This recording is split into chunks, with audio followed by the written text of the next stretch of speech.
രഘു, എന്താണ് നർത്തകയുടെ കാര്യം? അവൾ അടുത്ത മുറിയിലുണ്ട്. വിളിക്കേ. 1000 രൂപ വേണമെന്ന് പറയുന്നടാ. അത്രേ ഉള്ളൂ. കൊടുത്തിട്ട് അവൾ ഇങ്ങോട്ട് പറഞ്ഞു വിട്. അത്രയും രൂപ കൊടുത്തിട്ട് വേണോടാ? വേണം. Come on, send fast.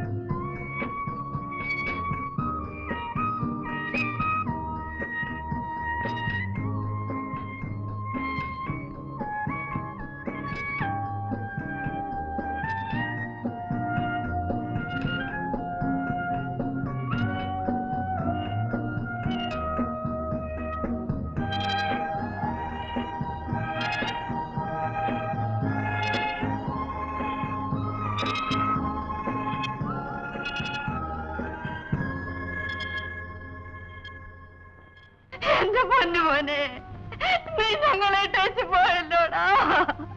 ഞങ്ങൾക്ക് ഇനി ആരുണ്ട് മോനെ?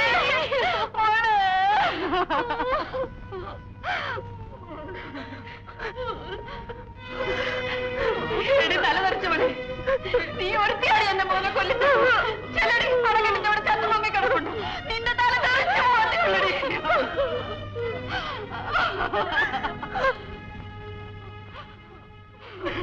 ഒന്ന് മാർക്കി. സാറൊന്ന് വന്നേ. മുന്നിയുടെ ജഡം തിരിച്ചറിഞ്ഞോ? പെറ്റതള്ള തിരിച്ചറിയായിരിക്കൂ.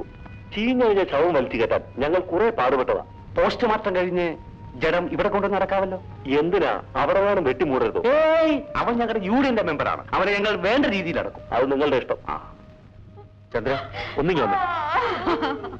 ലക്ഷ്മി അമ്മേ, ഒന്ന് സമാധാനമായിട്ടിരിക്കെ. അടുത്ത കാര്യങ്ങൾ എന്താണ് നമുക്ക് നോക്കണ്ടേ? എനിക്കൊന്നും അറിയാം. നിങ്ങൾ ഒന്നും അറിയണ്ട. മാലേ, അമ്മേനെ അകത്തോട്ട് പോകും. കൊണ്ടുപോക്കോ. മുന്നി നമ്മളിലൊരുവനായിരുന്നു. അവന്റെ ശരീരം മാന്യമായ രീതിയിൽ നമ്മൾ സംസ്കരിക്കണ്ടേ? അത് വേണ്ടതാ. എങ്കിലൊരു പൊതുപിരിവെടുത്ത് അത് ഭംഗിയായിട്ട് നടത്തണം. യഥാശക്തി മഹാബലം. കയ്യിലുള്ളവർ ഉടനെ തരിക, ഇല്ലാത്തവർ വീട്ടിൽ പോയി എടുത്തുകൊണ്ട് വരിക.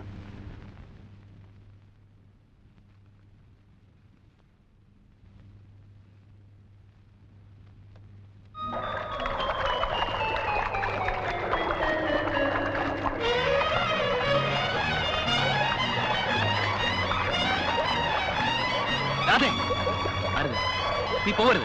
എന്നെ തൊട്ടു പോകരുത്. വിടല്ലേ, വിടാനാണ് പറഞ്ഞത്. നിന്നെ ഞാൻ വിടില്ല. എനിക്കിനി ജീവിക്കണം. വിടോ.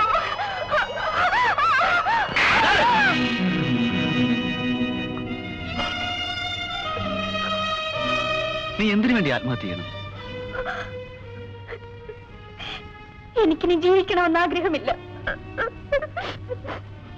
ഞാൻ ഗർഭിണിയാണ്. ആർക്കും എന്നെ രക്ഷിക്കാൻ കഴിയില്ല.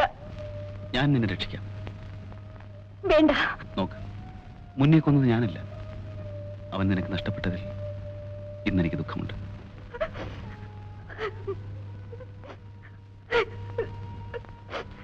എല്ലാം പോയി.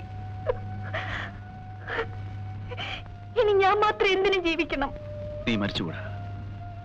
നിന്റെ അഭിമാനത്തിൽ ഒരു പോറൽ പോലും ഏൽപ്പിക്കാതെ നിന്നെ ഞാൻ സംരക്ഷിക്കാം. നീ പ്രസവിക്കുന്ന കുഞ്ഞിനെ ഞാൻ വളർത്താം. ഈ രഹസ്യം നീയും ഞാനുമല്ലാതെ വേറൊരാളറിയില്ല. വരൂ, ഞാനാണ് വിളിക്കുന്നത്. വരൂ.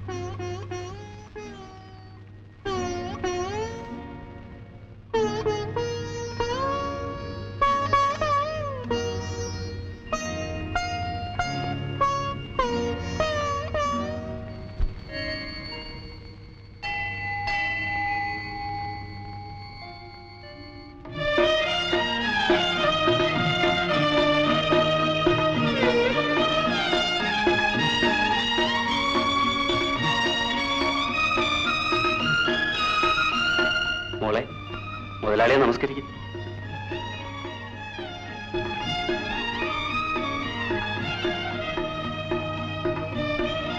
വേണമെന്നില്ല, നീ പോയിക്കോളൂ.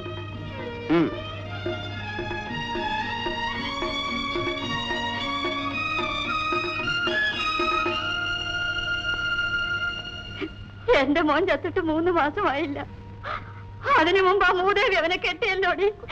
അവൾ അനുഭവിക്കൂടി. അമ്മ എന്തിനി അവരെ പ്രാകുന്നത്? അവർക്ക് ആയുസ് മുഴുവൻ ഒറ്റയ്ക്ക് കഴിയാൻ ഒക്കുമോ? എന്നാലും എന്റെ മോന്റെ പുറകെ നടന്നവള് അവനെ കൊല്ലിച്ചവനെ തന്നെ അവള് കെട്ടിയല്ലോടി. ഇനി അതൊന്നും പറഞ്ഞിട്ട് കാര്യമില്ലെന്ന്. എല്ലാം നമ്മുടെ വിധിയാ. ഇന്ന് അമ്പലത്തിൽ വെച്ച് നീ മുതലാളിയുടെ കാലിൽ തൊട്ട് തൊഴാൻ ശരിയായില്ല. ഞാൻ എന്റെ അച്ഛന്റെ കാലിൽ തൊട്ട് നമസ്കരിച്ചല്ലോ. നിന്റെ അച്ഛനേക്കാൾ ഇന്ന് നീ താല്പര്യം കാണിക്കേണ്ട മുതലാളിയോടാ. അതെന്തിനാ? അദ്ദേഹം നിന്റെ പേരിൽ ഒരു വീട് എഴുതി തന്നു. കല്യാണത്തിനുള്ള സർവ്വ ചെലവുകൾ അദ്ദേഹം വഹിച്ചു. വേറെ വല്ലവരാണ് ഇങ്ങനെയൊക്കെ ചെയ്യുമോ? എന്തിനാ ഇതൊക്കെ ചെയ്തത്? നിന്നോടുള്ള പ്രത്യേക സ്നേഹം കൊണ്ട്. അതെന്താ നീ മനസ്സിലാക്കാത്തത്? അത് ഞാൻ മനസ്സിലാക്കുന്നുണ്ട്. പിന്നെ നീ എന്താ കാലത്ത് എങ്ങനെ പെരുമാറിയത്? അദ്ദേഹം സന്ധ്യ ഇങ്ങോട്ട് വരാമെന്ന് പറഞ്ഞിട്ടുണ്ട്. നീ ദുർമുഖമൊന്നും കാണിച്ചേക്കരുത്. എന്തിനാ വരുന്നത്? അതിപ്പോ എനിക്കെങ്ങനെ അറിയാം? വാസു, മുതലാളി വന്നു. ഞാൻ പറഞ്ഞൊക്കെ ഓർമ്മയുണ്ടല്ലോ.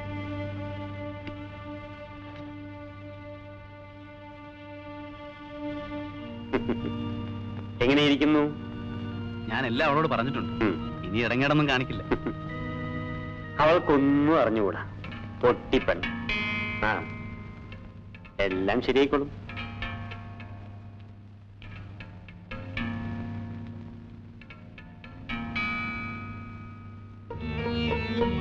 എന്താ ഇത്ര വലിയ ആലോചന? വാസു വിവരമെല്ലാം പറഞ്ഞിട്ടുണ്ടല്ലോ. അവനെ കൊണ്ട് നിന്നെ കല്യാണം കഴിപ്പിച്ചത് എനിക്ക് വേണ്ടിയാ. ഇതാ നിനക്ക് വേണ്ടി ഞാൻ വാങ്ങിയതാ. ഞാൻ അത്ര കാര്യമൊന്നല്ല. എത്ര കാലമായി ഞാൻ നിനക്ക് വേണ്ടി കാത്തിരിക്കുന്നു.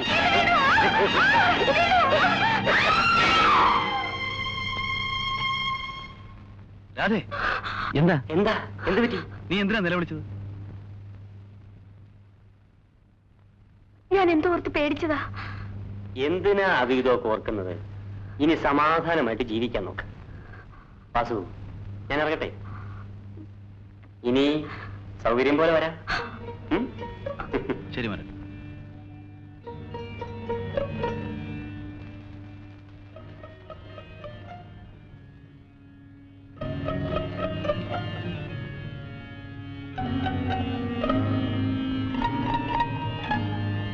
നേരെ ഒത്തിരിയായി. നീ പോയി കിടന്നുറങ്ങി.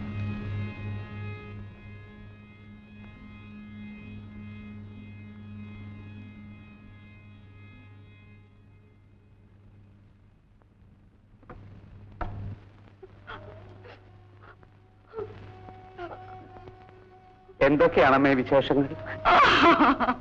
അമ്മ കരയാതെ. മുന്നിയെ 3-6 കാലം ഒരിക്കലും മറക്കാതിരിക്കാൻ ഒരു പരിപാടി ഒപ്പിച്ചോണ്ടാണ് ഞാൻ വന്നിരിക്കുന്നത്. അണ്ണനെ ഇനി ആരും ഓർക്കാനാ? ഓർക്കും, കാലാകാലം ഓർക്കും. എങ്ങനെ? മൂന്നാർ ടൗണിന്റെ പേര് മുന്നിനഗരമാക്കാൻ ഞങ്ങളൊരു സമരം ആരംഭിക്കാൻ പോവുകയാണ്. ആ സമരത്തിന്റെ പിരിവിനാണ് ഞാൻ വന്നിരിക്കുന്നത്. അണ്ണന്റെ ശവം അടക്കാനെന്നും പറഞ്ഞ് നിങ്ങളൊരു പിരിവ് നടത്തിയില്ലേ? ആ പണം എന്ത് ചെയ്തു? അത് സംഭാവന തന്നവർക്ക് അതുപോലെ തന്നെ തിരിച്ചു കൊടുത്തു. ശവശരീരം അവിടെ തന്നെ വെട്ടിമുടണമെന്നായിരുന്നു പൊതുജനാഭിപ്രായം. തന്റെ ഒരു പൊതുജനാഭിപ്രായം. പിരിവിനാണെന്നും പറഞ്ഞ് മേലാൽ ഇവിടെ കയറി വന്നാ ഞാൻ ചൂലെടുക്കും. എന്ത് ചെയ്യാം? ആത്മാർത്ഥതയുള്ളവന് അവസാനം ചൂലാണ് മിച്ചം. ഇതെല്ലാം നീ കുടിച്ചു തീർത്ത കുപ്പികൾ അല്ല എന്നാണ് നീ പറയുന്നത്? അതെ ഡാഡി, എന്റെ ഫ്രണ്ട്സ് വന്നവര് ഇവിടെ കൊണ്ടുവച്ച് കുടിച്ച കുപ്പികളാ. ഇതെന്താടാ, ബാറാണോ? എന്റെ സഹോദരിയുടെ വീട്ടിലെ താമസം നിനക്കും നിന്റെ അമ്മയ്ക്കും ഇഷ്ടപ്പെട്ടില്ല. നിന്റെ അമ്മയുടെ നിർബന്ധപ്രകാരം നീ ഈ വീടെടുത്തു. നിന്റെ സഹപാഠികളെല്ലാം ഇതുപോലെ വീടെടുത്താണോടാ താമസിക്കുന്നത്? അത് സൗകര്യമായിട്ടിരുന്ന് പഠിക്കാൻ വേണ്ടിയാ. സൗകര്യം? എടാ, നിന്നെപ്പറ്റി നിന്റെ പ്രിൻസിപ്പൽ എനിക്ക് എഴുതിയിരിക്കുന്നത് എന്താണെന്ന് നിനക്കറിയാമോ? നീ പഠിക്കാൻ വന്നിരിക്കുന്നതല്ലെന്ന്. അയാളൊരു പഴഞ്ചന കരി. ഒരു നല്ല പാൻറ്റിട്ട് നടക്കുന്നത് പോലും അയാൾക്ക് കണ്ടുവിടാ. നിന്റെ നന്മയ്ക്ക് വേണ്ടി ആരെന്ത് പറഞ്ഞാലും നിനക്ക് തെറ്റായിട്ട് തോന്നും. അത് നിന്റെ കുറ്റമല്ല, നിന്റെ തവയുടെ കുറ്റം. പഠിക്കാനാണ് നിന്നെ ഇങ്ങോട്ട് അയച്ചത്. നിനക്കതിന് കഴിവില്ലെങ്കിൽ തുടരണമെന്നില്ല. നീ എന്റെ കൂടെ പോരെ. ഇല്ല ഡാഡി, ഞാൻ പഠിക്കാം. പഠിച്ചാൽ നിനക്ക് തന്നെ കൊള്ളാം. ഞാൻ പോകുന്നു.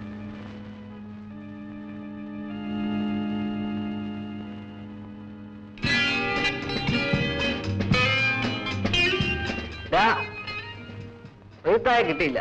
ഇത് അവളുടെ അനിയത്തിയാ ഉഷ. ഏതായാലും കുറച്ച് മുമ്പേ വന്നിരുന്നെങ്കിൽ ആകെ കുഴപ്പമാണ്. എന്റെ മൂപ്പിൽ ഇപ്പൊ അങ്ങോട്ട് പോയേ ഉള്ളൂ. ശല്യം ഒഴിയല്ലോ. നന്നായി. പിന്നെ ഇവിടെ വെളുപ്പിനെ അങ്ങ് അയക്കണം. അതെന്താ? കാലത്ത് ഇവിടെ പെണ്ണ് കാണാരോ വരുന്നുണ്ട്. നിനക്ക് എന്തിനാടി? ഞാനില്ലേ? ഏതാ ഈ പെണ്ണ്? ഇത് എന്റെ കൂട്ടുകാരന്റെ മിസ്സസ് വൈഫ് സിസ്റ്ററാ. ഇവർക്ക് ഇവിടെ എന്ത് കാര്യം? വെറുതെ ഒന്ന് പരിചയപ്പെടാൻ വേണ്ടി വന്നതാ. എടീ, ഓടി പുറത്ത്, ഓടി പുറത്ത്.